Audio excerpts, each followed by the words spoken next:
Hello बच्चों, आपका स्वागत है साइंस जीवी चैनल में। बच्चों, आज हम एक बहुत ही इम्पॉर्टेंट टॉपिक करने वाले हैं क्लास 10th केमिस्ट्री का, जो कि है how to balance chemical equation. और ये chapter chemical reactions and equations का है और काफ़ी इम्पॉर्टेंट ये टॉपिक है। और इस वीडियो के एंड होने तक आप जितने भी केमिकल रिएक्शंस उसको बहुत ही आसानी से 30 सेकंड में आप क्वेश्चन सॉल्व करने के स्थिति में होगे। तो एंड तक वीडियो ज़रूर देखना। वीडियो अगर अच्छी लगे तो लाइक ज़रूर कर देना। तो स्टार्ट करते हैं। तो सबसे पहले आता है कि बैलेंसिंग ऑफ केमिकल इक्वेशंस का मतलब क्या है। जैसा कि आपको पता है, अगर एक हम केमिकल इक्वेशंस लिखें लाइक A+B और इससे मिलता है आपको C+D, तो इस केस में जो ये दोनों पार्ट है इसको हम कहते हैं रिएक्टेंट्स। जो लेफ़्ट हैंड साइड है वो होता है आपका रिएक्टेंट, ये हिंदी में उसे उत्पाद कहते हैं, तो अभिकारक। और इसको हम कहते हैं प्रोडक्ट और हिंदी में इसे कहते हैं उत्पाद। अब क्लास 9th में आपने एक लॉ पढ़ा था, जिसको हम कहते हैं law of conservation of mass, LOCOM, law of conservation of mass. इसमें हमने क्या पढ़ा था कि mass can neither be created और nor be destroyed in a chemical reaction. ये हमने पढ़ा था, mass can neither be created और नॉर बी डिस्ट्रॉयड। अब इस केस में अगर हम इसको फॉलो करें तो ये इसी के ऊपर बेस्ड होता है आपका केमिकल रिएक्शंस की बैलेंसिंग। जैसे जितने रिएक्टेंट्स होंगे उतने ही प्रोडक्ट्स के नंबर्स होने चाहिए ताकि ये फॉलो कर सके। अच्छा, ये भी पूछा जाता है कि ये लॉ किसने दिया था। ये एंटोनी लवॉइजियर ने दिया था। ये लॉ बहुत बार आपसे पूछ लिया जाता है कि लॉ ऑफ कंजर्वेशन ऑफ मास ये किसने दिया था। तो बैलेंसिंग ऑफ केमिकल इक्वेशंस किस पे बेस्ड है, तो वो है आपका लॉ ऑफ कंजर्वेशन ऑफ मास।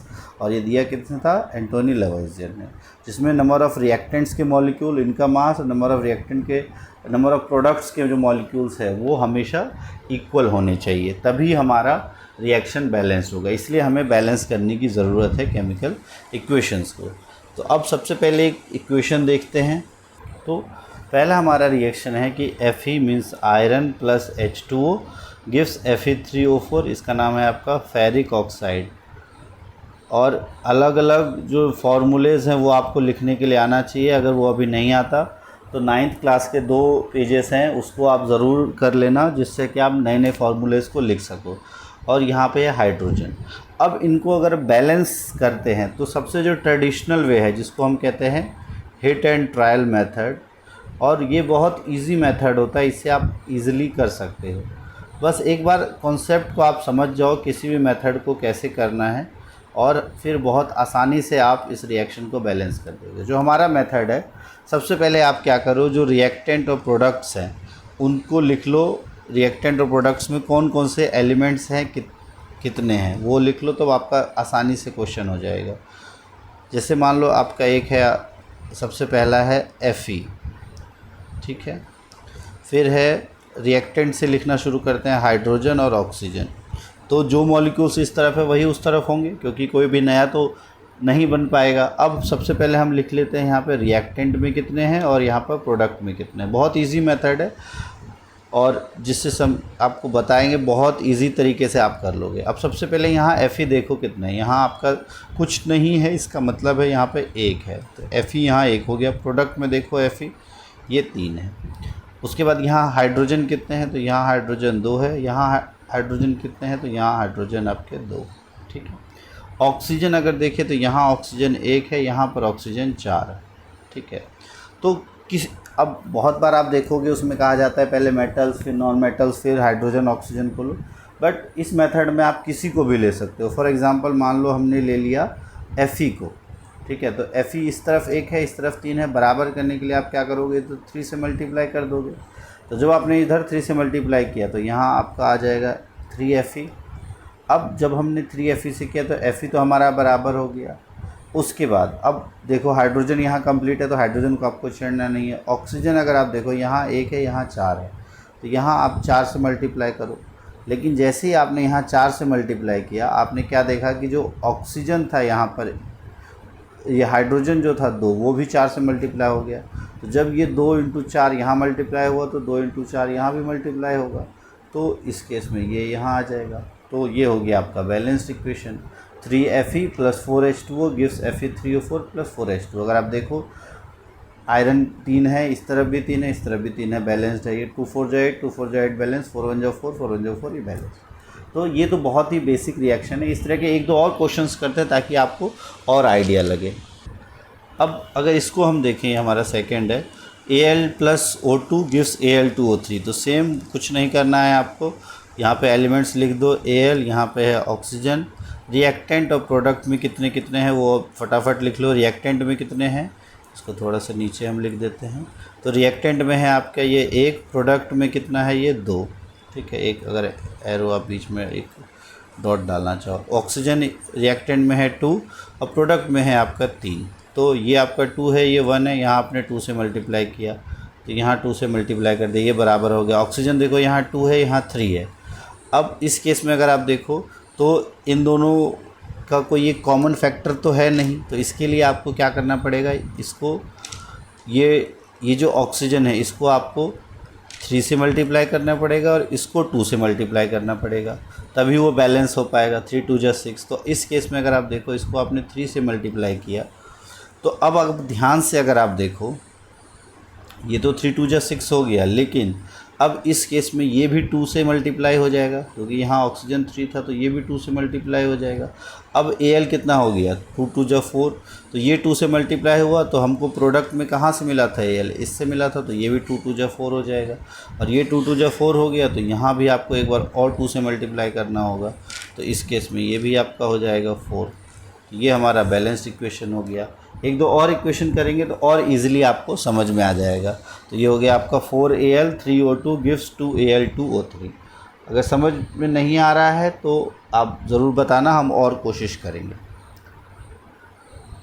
फिर उसके बाद एक और इक्वेशन अगर देखें, अच्छा जो ये मेथड है आपका हिट एंड ट्रायल मेथड, इस केस में अगर हम देखें एक क्वेश्चन आता है, बहुत बार आप फंस जाते हो हिट एंड ट्रायल में। जैसे फॉर एग्ज़ाम्पल अगर हम एक क्वेश्चन लें, और काफ़ी इम्पोर्टेंट क्वेश्चन है, जैसे अगर आप देखें हम, तो अब इसको अगर हम बैलेंस करना चाहें तो कैसे बैलेंस करें।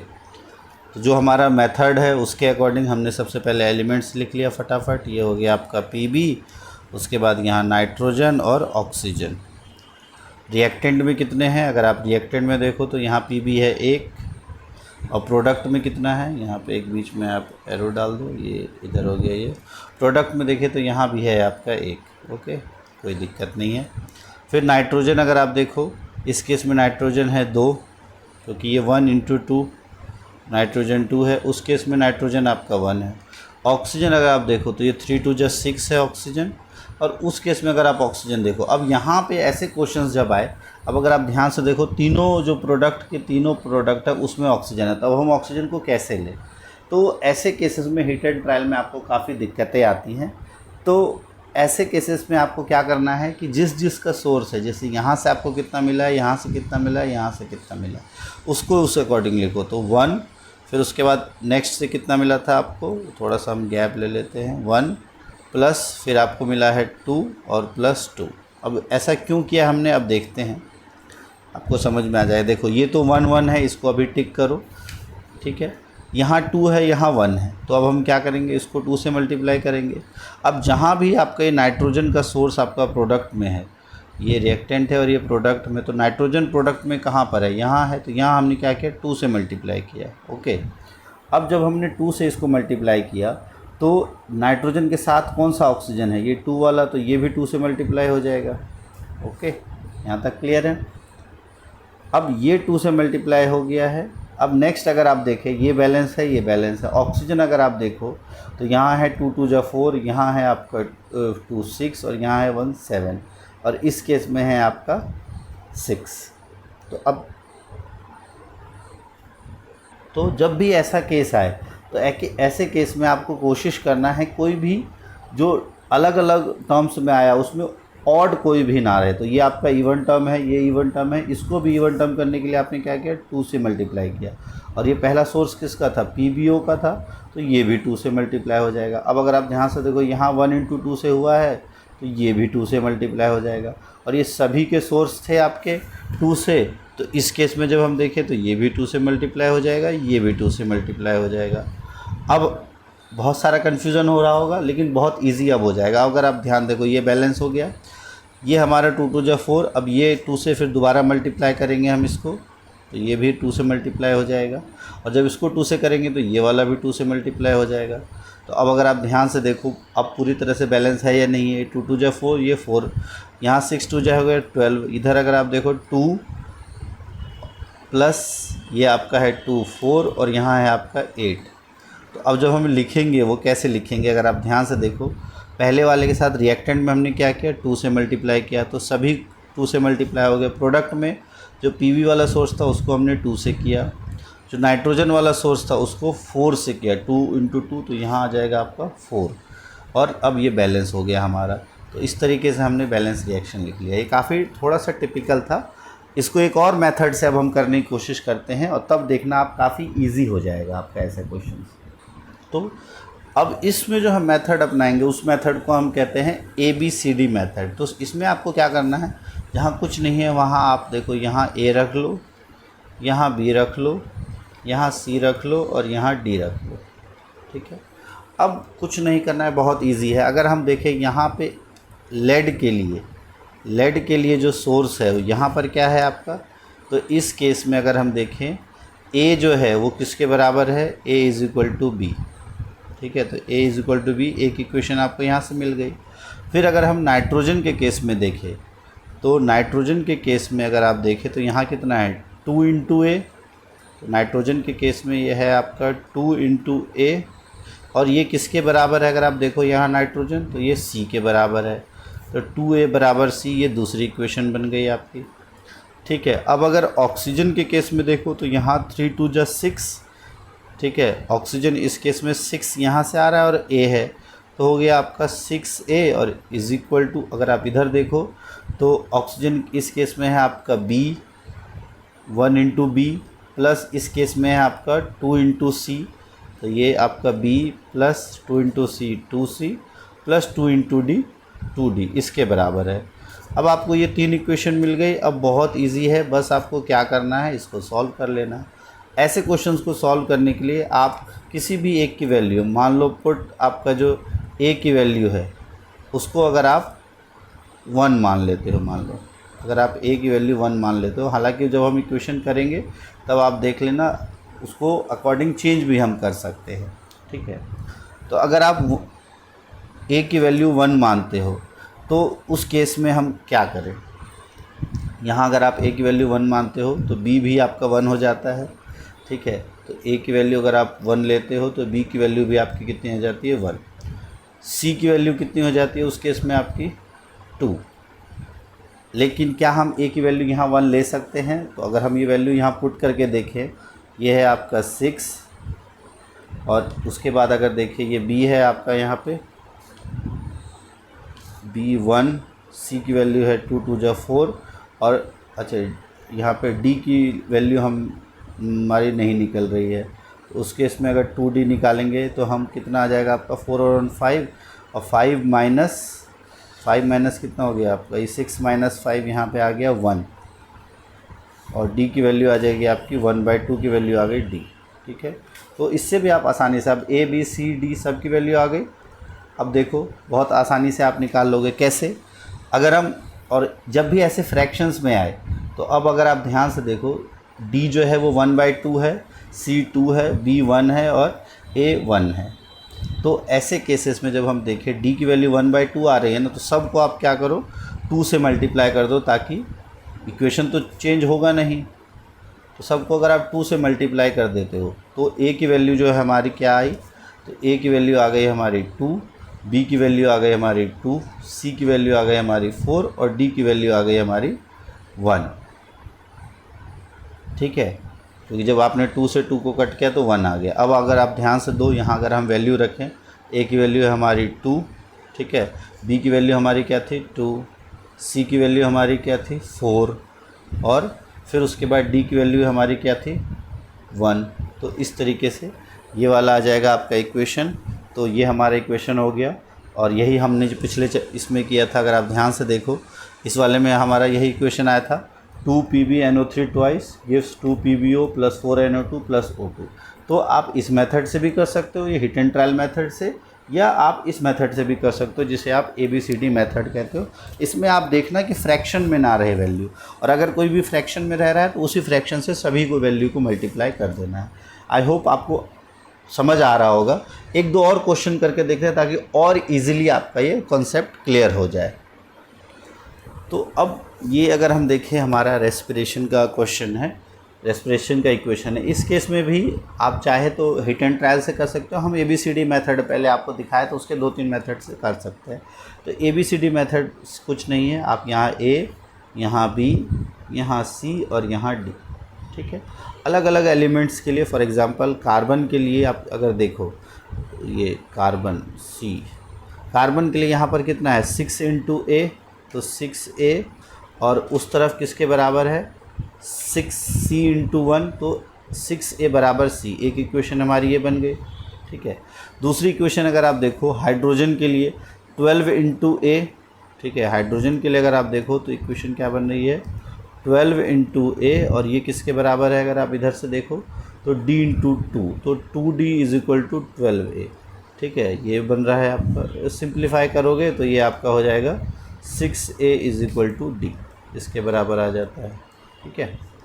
थर्ड अगर आप देखो ऑक्सीजन के लिए, इस केस में आपका हो रहा है 6A, और उधर अगर आप देखो 6A और प्लस में यहाँ पे 2B भी है, ठीक है। रिएक्टेंट में आपको ध्यान भी देना है, ये 6A + 2B। और उस तरफ अगर आप देखो ऑक्सीजन के लिए तो यहाँ 2C + D, तो 2C + D, ये 3 इक्वेशन आ गई। बस आपको क्या करना है, मैंने बताया था किसी भी एक की वैल्यू आप रख लो 1, तो हम सबसे आसान होता है A की वैल्यू अगर आप 1 रख लेते हो। A की वैल्यू 1 रखते ही यहाँ पर अगर आप देखो A की वैल्यू 1 है तो C की वैल्यू कितनी हो जाएगी 6, ठीक है। C की वैल्यू 6 हो गई, A की वैल्यू आपकी कितनी थी 1, ये आप ध्यान रखना, ठीक है।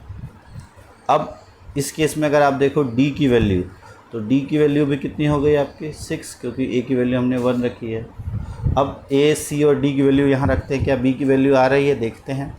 तो 6 × A की वैल्यू हमने 1 रखी थी तो ये हो गया 6, B हमको निकालना है तो ये 2B, C की वैल्यू हमारी कितनी आई है 6 आई है, तो 6 × 2 12, और D की वैल्यू आई है 6, ये हो गया आपका।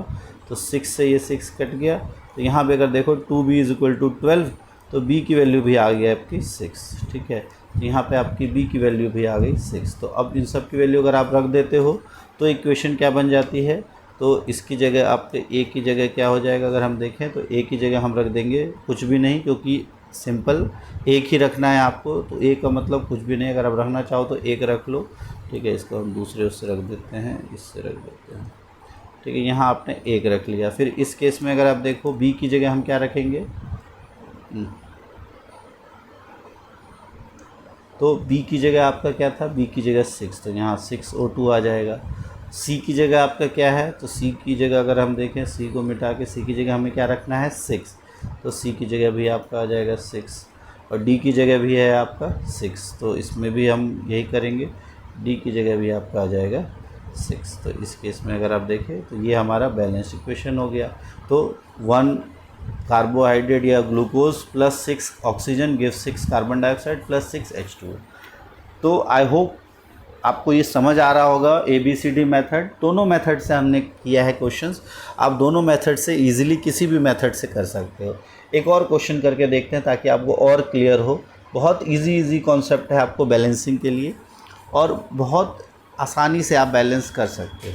हालांकि जब आप बैलेंस धीरे धीरे करोगे तो चीज़ें आपकी वैसे इजी हो जाएंगी। अब जैसे यहाँ है, मान लो एक इक्वेशन है हमारा NaOH प्लस जिंक, और इससे बनता है आपका sodium zincate Na2ZnO2 plus hydrogen gas. Okay, फिर आपको क्या करना है, कुछ नहीं, वह ABCD मानना है।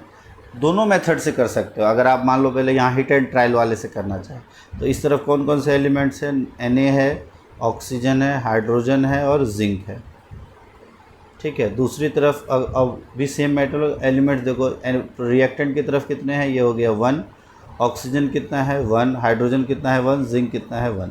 प्रोडक्ट की तरफ अगर आप देखो तो नाइट्रोजन कितना है, सोडियम कितना है 2, जिंक कितना है, ऑक्सीजन कितना है, तो ऑक्सीजन है आपका 2, हाइड्रोजन कितना है वो भी है 2, जिंक कितना है तो वो है 1। बैलेंस करने के लिए अब आप किसी एक को मल्टीप्लाई करो, मान लो इसको आपने मल्टीप्लाई किया 2 से, अब तो और क्या क्या मल्टीप्लाई हो जाएगा, ये भी मल्टीप्लाई हो जाएगा, ये भी मल्टीप्लाई हो जाएगा, क्योंकि ये तीनों इसी के साथ है। तो जैसे ही आपने यहाँ 2 से मल्टीप्लाई किया तो ये 2 हो गया, ये 2 हो गया, ये 2 हो गया, बराबर हो गया, जिंक वैसे ही बराबर हो गया। तो बस यही था हमारा बैलेंस इक्वेशन। तो बहुत बार इससे भी आपका आंसर आ सकता है। तो इसमें अगर आप हिट एंड ट्रायल लगाते हो तो ज़्यादा समय लगता है, डायरेक्टली भी आप वैसे कर सकते हो। तो बहुत बार आपका हिट एंड ट्रायल भी काम आता है, बहुत जल्दी इक्वेशन सॉल्व हो जाती है। तो ये बैलेंसिंग वाले इक्वेशंस आपने देख लिए। और 9th क्लास की जिस टेबल की मैं बात कर रहा था वो यही वाली टेबल है, इसको आपको अच्छे से देख लेना है, क्योंकि इसमें बहुत सारे ऐसे टॉपिक्स आपके, ऐसे बहुत सारे फार्मूलेज़ हैं जो फार्मूले बनाने आपके काम आएंगे, जिसमें सारे पॉजिटिव आयंस, जिसमें सोडियम पोटेशियम, ये +1 वाले, ये +2 और फिर +3 वाले, और यहाँ पे आपको जो नॉन मेटेलिक एलिमेंट्स के आयंस हैं वो दिए हुए हैं, और ये पॉली एटॉमिक आयंस। ये आपको बहुत इंपॉर्टेंट काम आएगा फार्मूलेज़ बनाने में, क्योंकि बहुत बार बैलेंसिंग जो है आपको वर्ड इक्वेशन के थ्रू दी जाती है, ना कि डायरेक्ट आपको इक्वेशन बना के दी जाती है। एक एक क्वेश्चन करते हैं तब आपको समझ में आएगा। तो अब अगर आप ध्यान से देखो तो इसमें आपका calcium hydroxide, carbon dioxide, calcium carbonate और वाटर, तो ये आपको फार्मूलेज़ तभी कर पाओगे जब आपको ये इसका फार्मूला पता होगा। तो कैल्शियम हाइड्रोक्साइड आपको पता है CaOH2, ये होता है कैल्शियम हाइड्रोक्साइड, ठीक है। कार्बन डाइऑक्साइड होता है आपका CO2, कैल्शियम कार्बोनेट होता है आपका CaCO3 और वाटर होता है आपका H2O, ठीक है। सबसे पहले तो आप, बहुत बार होता क्या है कि आपका गिवन रिएक्शन ही बैलेंस होता है। सबसे पहले आप वैसे देख लो, कैल्शियम यहाँ 1 है, यहाँ 1 है, ऑक्सीजन यहाँ 1 × 2, 2 + 2 4 है, ऑक्सीजन 3 और 1 4 है। कार्बन अगर आप देखो यहाँ 1 है, यहाँ 1 है, ठीक है, और हाइड्रोजन यहाँ पर 2 है, यहाँ 2 है, तो ये ऑटोमेटिकली बैलेंस्ड है ये। तो इसको आपको और कुछ करने की ज़रूरत नहीं है, लेकिन बहुत बार ऐसा नहीं भी होता है। तो बहुत बार गलती आप क्या करते हो कि ABCD लिख के फिर आप बाकी चीज़ें भी लिख देते हो। तो बहुत बार हिट एंड ट्रायल में आपको ये काफ़ी हेल्पफुल होता है कि एक बार देख लो आप इक्वेशंस, अगर पहले से बैलेंस है तो आपको ज़्यादा मेहनत करने की ज़रूरत नहीं है। और ये फार्मूलेज़ आप तभी लिख पाओगे जब आपको ये टेबल पता होगी। तो ये टेबल बहुत इम्पॉर्टेंट है, इसको आप अच्छे से कर लेना, तभी आप 10th में बहुत ऐसे फार्मूलेज़ हैं जो आप कर पाओगे। क्योंकि अगर आपको नहीं पता है कि फॉस्फेट का क्या फार्मूला है, सल्फाइड का क्या फार्मूला है, सल्फेट का क्या फार्मूला है, फिर उसके बाद कार्बोनेट का क्या फार्मूला है, नाइट्रेट का क्या फार्मूला है, नाइट्राइड का क्या फार्मूला है, तो ये चीज़ें आपको पता होनी चाहिए, तभी आप फार्मूलेज़ लिख पाओगे और तभी इक्वेशन को बैलेंस कर पाओगे। तो ये बैलेंसिंग हमने कर लिया। अब 1-2 प्रैक्टिस के लिए अगर आप करना चाहो तो इजीली, बहुत इजी है क्वेश्चंस, हम अगर करें तो बहुत इजी है। अब जैसे ये इक्वेशन अगर हम देखें, डिकम्पोजिशन ऑफ फेरस सल्फेट है, ये अगर आप देखो, जहाँ भी एक से ज़्यादा सोर्स अगर किसी भी एलिमेंट का आता है, जैसे कि इसको आप डिकम्पोज करते हैं तो फेरस सल्फेट को क्या बनता है, ferric oxide Fe2O3 + SO2 + SO3। अब इस केस में अगर हम देखें, FeSO4 gives Fe2O3 SO2 SO3। तो अब जब मल्टीपल सोर्सेस होते हैं तो उस केस में हिट एंड ट्रायल थोड़ा सा आपका मुश्किल काम करता है, जो अभी हमने इससे पहले भी देखा था। लेकिन अगर बहुत बार आप डायरेक्ट भी बैलेंस कर सकते हो, जैसे अगर आप हिट एंड ट्रायल भी देखो, Fe है आपका, यहाँ सल्फ़र है, ऑक्सीजन है, रिएक्टेंट साइड आपका 1 और 4, ओके। इस तरफ अगर आप देखो 2, ऑक्सीजन कितने हैं, सॉरी सल्फ़र आपका है 1 + 1, ठीक है। ऑक्सीजन अगर आप देखो इधर कितना है, तो इस केस में आपका ऑक्सीजन है 3 + 2 + 3। तो सबसे पहले तो इसी को मल्टीप्लाई कर लेते हैं। अब ये मल्टीप्लाई होगा तो तीनों क्यों मल्टीप्लाई होगा, क्योंकि एक ही एलिमेंट से है, तो ये मल्टीप्लाई हो गया। तो अभी देखो 2 × 2 2 2 ये बराबर हो गया, 2 1 ये भी बराबर हो गया, 4 2 8 तो ये बराबर, बस इतना सा किया हमने, बैलेंस हो गया। बहुत बार ये आपको काफ़ी हेल्पफुल भी होता है, ठीक है। तो अब आई होप आपको दोनों method like ABCD method of balancing और हिट एंड ट्रायल मेथड दोनों आपको समझ में आ गया होगा। अगर कोई भी डाउट आपको रह गया है तो आप कमेंट बॉक्स में ज़रूर लिखना, और इन दोनों की प्रैक्टिस आप अच्छे से कर लो। जितने भी NCERTs है के क्वेश्चन है, इन दोनों की प्रैक्टिस आप कर लो। कोई भी डाउट हो कमेंट बॉक्स में ज़रूर लिखना, हम इससे रिलेटेड वीडियो नेक्स्ट लेके आएंगे ताकि आपका ईजिली हो सके। थैंक्स फॉर वॉचिंग साइंस जीवी। और वीडियो अच्छी लगी हो, कंटेंट अच्छा लगा हो तो वीडियो लाइक ज़रूर करना और कमेंट ज़रूर करना कि और किस तरह के कंटेंट आपको देखने हैं। थैंक्स फॉर वॉचिंग साइंस जीवी।